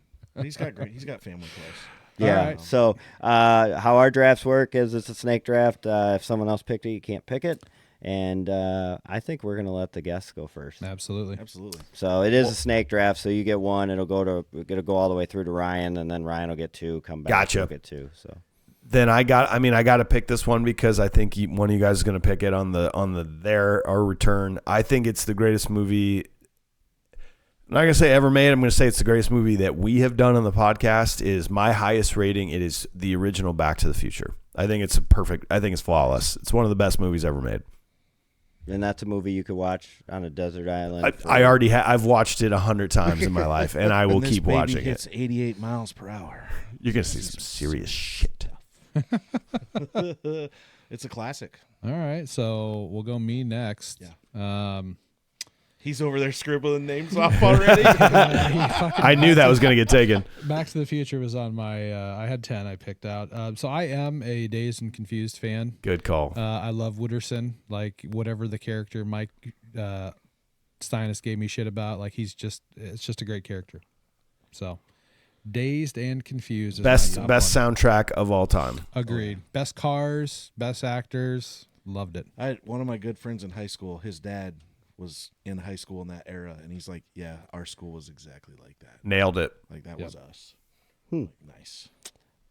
I'm gonna have to go with, and this I don't know if this would make any of your lists, but it's something that if I think of being stuck somewhere for 5 years and only have 5 DVDs to watch, I'm going The Sandlot. I could watch that every day. I think it's a classic. It was just there was so many scenes in that were so just written very well and still stand out to this day of like, that was awesome. Mm-hmm. And whether it was the pool scene with Squints and Wendy Peppercorn, or it was the 4th of July celebration and all the whole entire community's out and Ham's running by trying to get hot dogs, the fat one, while everybody else is already at the field getting ready to play. He grabs like a whole piece of chicken, takes one bite, and sets it back down. And then to top that off was Ray Charles' America the Beautiful, as they all oohed and awed over the fireworks like I do, hands down one of my favorite movies of all time. Yep. We went viral on that one. We said that it was the best 4th of July scene in any movie in history. 100%. And it is. Yep, can't touch it. No, You can't. And then I think I even said it on a podcast before. Then right after that, you go into the argument with Ham and the other play guy. ball like Yeah, that? where it's just like, wow, it's just such a great movie. But and then the chewing tobacco at the carnival where they all puke, and then even the end where they start going wherever he got real big in the 80s and nobody ever seen him again. Bertram. Great movie. So my number one that I could watch this movie on repeat every day of my life is freaking Tommy Boy. I love Tommy Boy. I could quote the whole movie to you. Need a little wind here. And we were talking about music and when scenes that just give you goosebumps. Tommy Boy, when his dad dies and he's just sitting on the shipping dock of Callahan Auto, and it's America the Beautiful on the bagpipes. It's like that's a comedy movie, but I tear up and get choked up every time I watch it. Every time. It's such a good movie. And then you just have, hey, quit playing with your dinghy and Lady, Gilligan, did you eat the skipper? Like, there's so many good parts of that movie. I was just checking the Roto Ruger. Yeah, I was Yeah, checking I don't know. I'm retarded. the inline of the Rotary. I'm retarded. Great call. Yeah, favorite movie. I could watch that nonstop. So, and then my number 2, I could watch this nonstop. This got me into a huge like fan base and fan theory and all the extra crap around it. I'm gonna have to go with Star Wars: A New Hope, just because I'm a massive Star Wars fan. Like, I love everything Star Wars, and that's the one that I went and saw it in theaters with my family, and that started my Star Wars journey. Like, anything Star Wars related, I'm into. So There you go. that's my number 2. I still haven't jumped onto that yet. If you want to watch all of them, I'll come up and watch them. Yeah, we should spend And a weekend explain together. everything extra. Well, yeah, absolutely. Yeah. I'm for that. Yeah, so my number 2 is going to be Saving Private Ryan. I do not. I feel like I've watched a lot of war movies, and there's some newer ones that were really good, but I don't feel there was ever a war movie created as good as that one. Right. All the scenes were great. I mean, all the war scenes were fantastic. Yep. And Tom Hanks. I mean, besides Bridge of Spies, what movie isn't Tom Hanks good at? You know what I mean? Oh, absolutely. Like, so He's America's dad. he is 100%. You know, he even knocks Woody out of the park. You know, so yeah, Saving Private Ryan is set. And when I watched it when I was younger, I didn't even realize until I got older and started realizing how many other big time actors were in that. Yeah, Vin Oh, Diesel's yeah. in it. Ton of them. I mean, Vin Diesel, man. yeah. So Saving Private Ryan. Tom Sizemore. Yeah. Oh, there's a bunch of people in there. Yeah, tons of them. We talked about this last time. We talked about actors. Daniel Day-Lewis, method acting, Gangs of New York with Leonardo DiCaprio. Oh, it's a great movie. That is one that I just love watching the history, like seeing how classic it was back then, the 5 points, all the struggle they went through, poverty. I mean, to me, that's a good representation of where America's at and where it's come from. Absolutely. Yeah. You got to give me Big Lebowski. I can't believe nobody took it. I still think it's one of the definitions of if you walk in a room and that movie's playing, you stop and finish the movie. Like, it's just, it's one of the best ever made, hands down. I think it's in my top 10 for sure. I think on my modern day ratings, but it's one of the best. Yeah. So am I 3 as well too? Yep, you would be 3 as well. you're back Oh to back. no. I gotta give you 3 right away with no time to think about it. I'm gonna go Pulp Fiction. Oh, man. Yep. Pulp Fiction, guys, go back and watch it. It's pure perfection. It's just the only movie in my opinion that Tarantino has done that might beat it, and this might be controversial, is the newest one. My brain, guys, help me out. It's the with Leo DiCaprio, Brad Pitt. God damn I it! can't remember the name of it. I'll get you. Hold on a Yeah, second. I can't remember the name. He said it was his last one. No, he's got one more coming. Does he? It's Jesus, what is it called? What am I doing here, guys? I'm just he's the movie guy. Yeah, right. You know. He's been Once Upon a traveling. Time in Hollywood. Oh, I haven't seen that yet.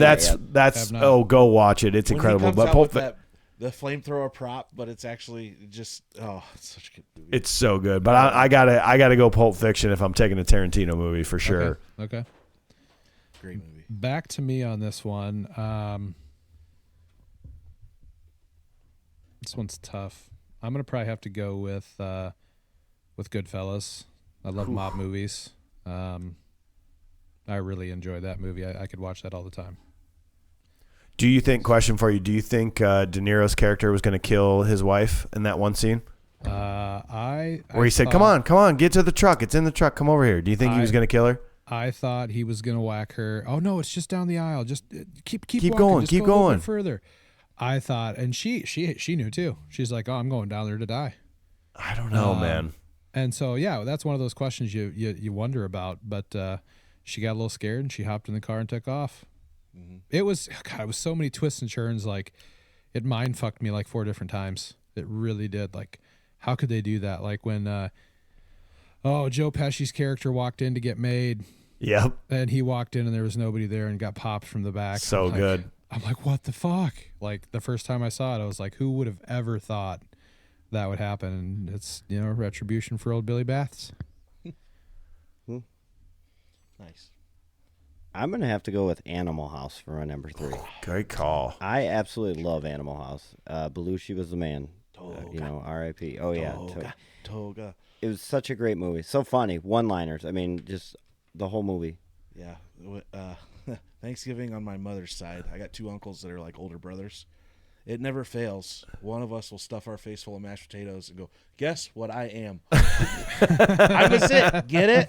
And that's usually when dinner ends. That's awesome. Holy shit. Such a good movie. He chugs that whole bottle of Jack. It's wild. That's a good one. Yeah. Thanks for knocking those off my list, guys. Yeah, no worries, man. So my number 3. 3. Right? 3 for you. 3 and 4. So my number 3, man, I can watch this movie over and over again too. Is the Goonies. It's like, asshole. I'm sorry, man. I know you guys went out and stayed in the house in Astoria and all that stuff, It but was the greatest moment of my entire life was being in Mikey's house in Astoria and spending the whole day there. hey, Mikey. Hey, you guys. It would have been even cooler if Data could have ziplined across and jumped through the screen door. Yeah. It really could have been. What could have been? Slick shoes. Yeah, I could watch that one on repeat a lot. And then number 4, one of my favorite war movies. And the first one I ever listened to on surround sound, and I ended up getting in trouble because everyone was trying to sleep, and I shook the whole house with it, is The freaking Patriot. Oh, yeah. Wow. Mel Gibson, Patriot. Yeah. Love it. Great movie. Yeah. It sounded like cannons were going off in our living room for real. It was Yeah. awesome. That is a good movie. And I think that was another good depiction, another good war movie depiction of what those people had to go through in the early days. Oh, yeah. Like, he loses half his kids. Yeah, house gets burnt down. Yeah, His it's just wild. sister-in-law's house gets burnt down. I mean, fuck. Could you imagine? No. I could not. couldn't do it. I'm Mr. Olsen. gonna have to say on my 4th is The Dark Knight. Ooh, Dark Knight's a very good movie. Heath Ledger. We've talked about it before with the Joker. Just such a good movie. So I could watch The Dark Knight over and over and over again. Thanks. And then I'll it doesn't matter how many times I watch it. I'll find something new that I didn't realize the first time or the second time or the third time. So you got to watch a lot of the outtakes they did, like the after scene shit with him. He hardly ever broke character. I did just get that painting up in my office this week. So you did. Stephen Fishwick does some awesome Joker paintings, and there was a guy down in the Quad Cities that didn't know what he had, and I relieved him of it. Nice. I was happy about that. Legally, I paid him. Oh, yeah, of course. I paid him. That's for sure. All right. Gosh dang it. Robin Hood, Prince of Thieves with Kevin Costner. Good call. Oh, We haven't done that one yet. I grew up watching it, and I can watch it any day of the week. I got that confused with Robin Hood Men in Tights. So. Big difference. I mean, Carrie Elwes is a great actor. We're manly men. Dave Chappelle. I mean, come on, who wouldn't you want in that? But no, Robin Hood, Prince of Thieves. That was Mel Brooks, wasn't it? Yeah. The Kevin Costner one though, bud. Yeah. Okay. I've seen that one too. It's Morgan great. Freeman. All right, well then my number 4 is Waterworld. Just kidding, it's not Waterworld. It's a great movie though. No, I can't believe nobody said it yet. We actually revisited this one. It was one I was nervous to revisit because I'm like, this isn't gonna hold up. I got too much nostalgia here. It holds up. It's one of the funniest movies ever made. It's Dumb and Dumber. It's one of the funniest movies ever made. And if you've seen it a million times like I had, here's a way to watch it, to feel like it's new. Only watch Jim Carrey in any scene. Even if someone else is talking, just watch Jim Carrey. It's a completely different movie. That's my 4. Number 5, bit of a surpriser here. If you've seen it, I think you'll agree with me. We did it on the podcast, and I thought about it for months. It hasn't left my brain. It's Donnie Darko. Donnie Darko. I have not we seen that. dove deep on that. We dove deep on it and talked about the theories of what's happening and like how it's happening. And it was like, It changed my life. Seriously, like that movie's unbelievable, and it didn't get the chance that it should have. It's. Here's your reminder to watch Donnie Darko if you haven't. I can't remember exactly word for word what was said, but it's when they're at the dinner table and they're cussing at each other. Is that at the beginning? I think it's at the beginning. It's yeah, so funny. it's Maggie Gyllenhaal's his sister, and Jake Gyllenhaal is the brother. Like they actually play the brother and sister in the movie. Yeah, it's fantastic. I have not Great seen soundtrack.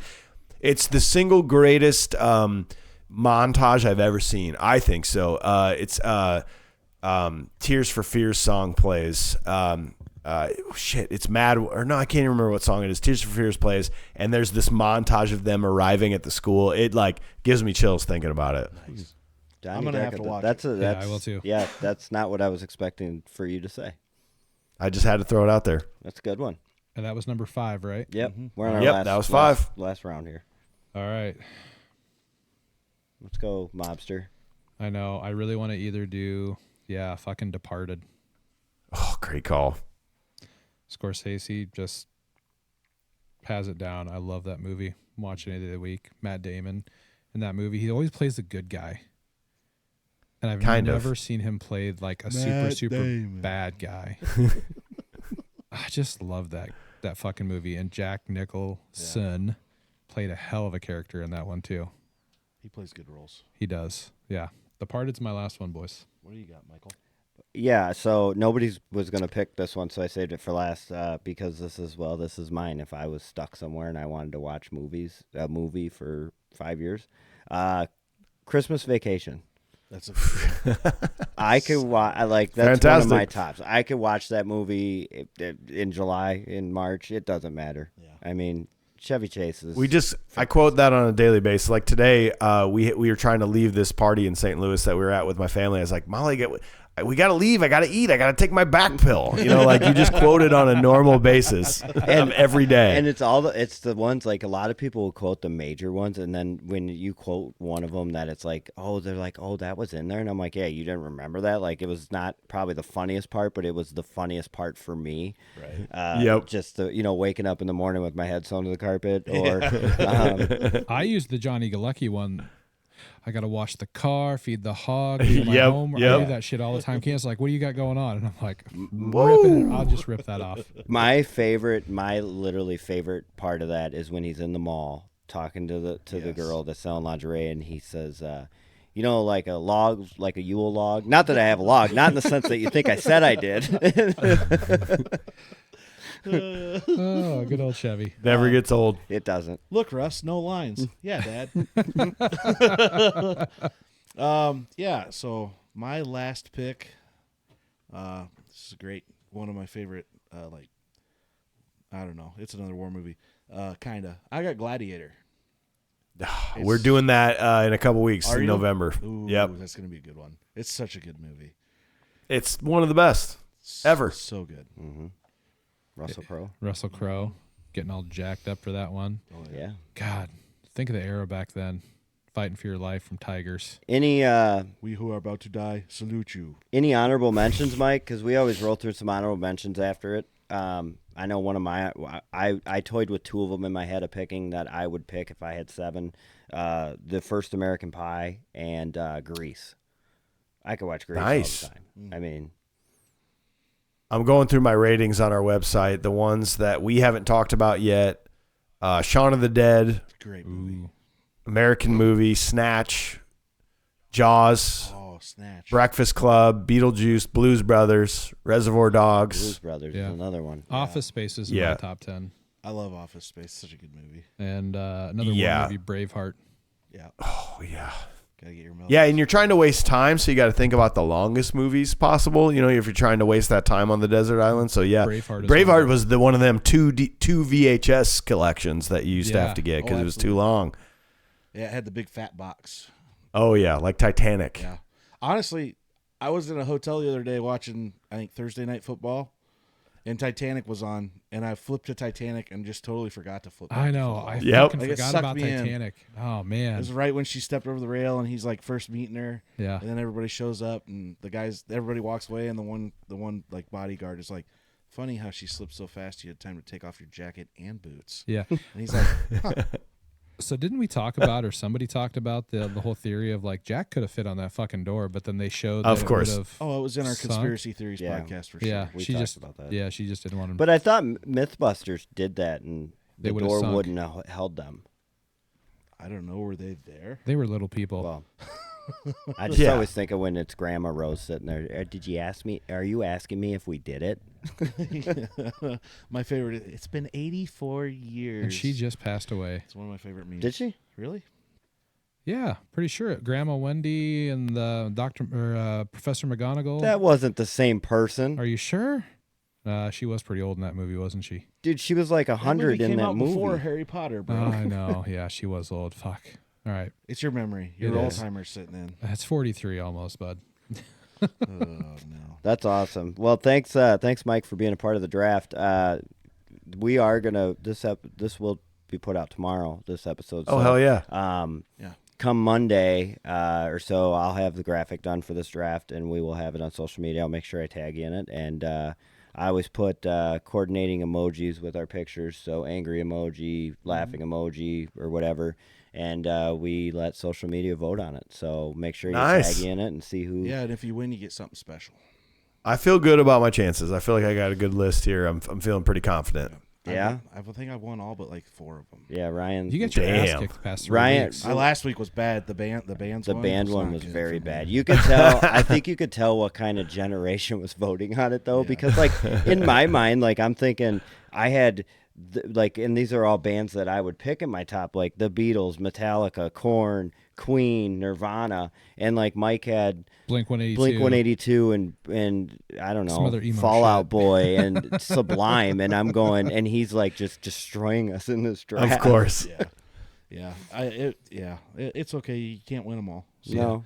Well, I'm way up on you guys, so it's okay. Ryan's girlfriend used to tell all her friends, "I'll give you $1 Not if you true. vote for Ryan." yeah. Well, one more time, Mike, we're going to have you tell everybody about the event coming up November 30th. Yeah. For the Pork Tornadoes.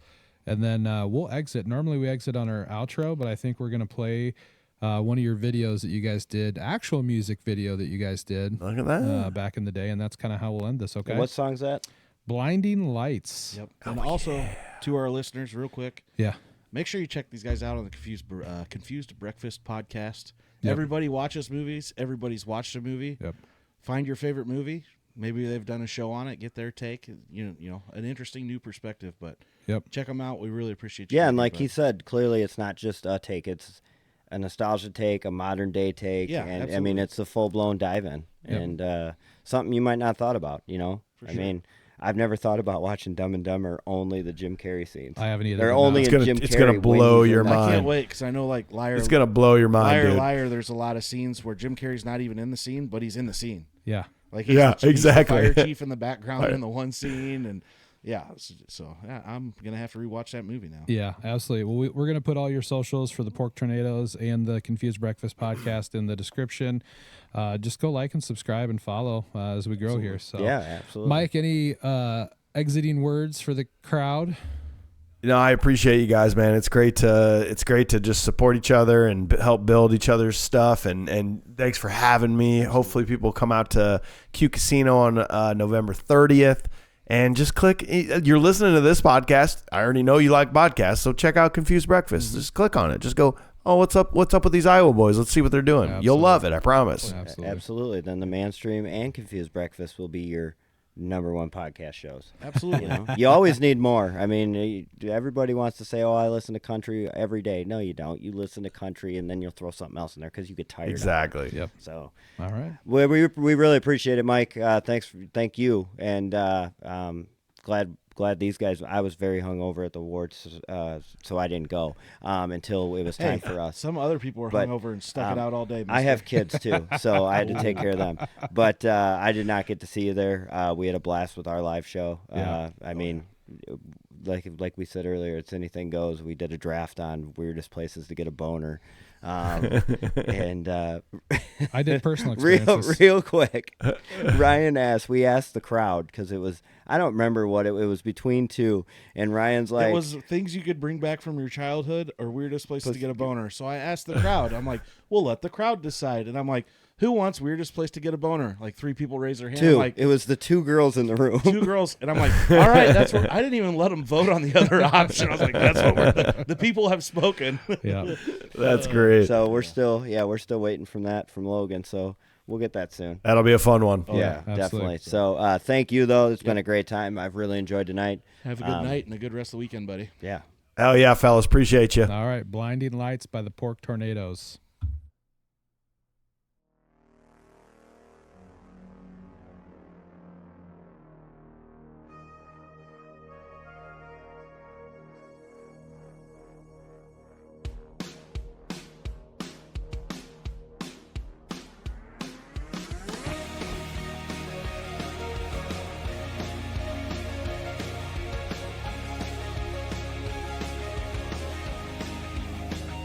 I've been trying to call.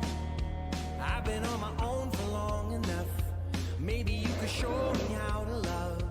Maybe I'm going through withdrawals. You don't even have to do too much. You could turn me on with just a touch, baby. I look around and since city's cold and empty, no one around to judge me. I can't see clearly when you're gone. I said, ooh, I'm blinded by the light. No, I can't sleep until I feel your touch. I said, ooh, I'm drowning in the night. But when I'm like this, you're the one I trust. Hey, hey, hey.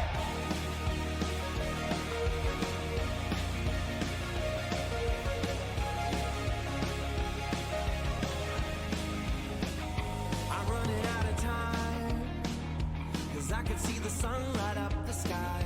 So I hit the road in overdrive, baby.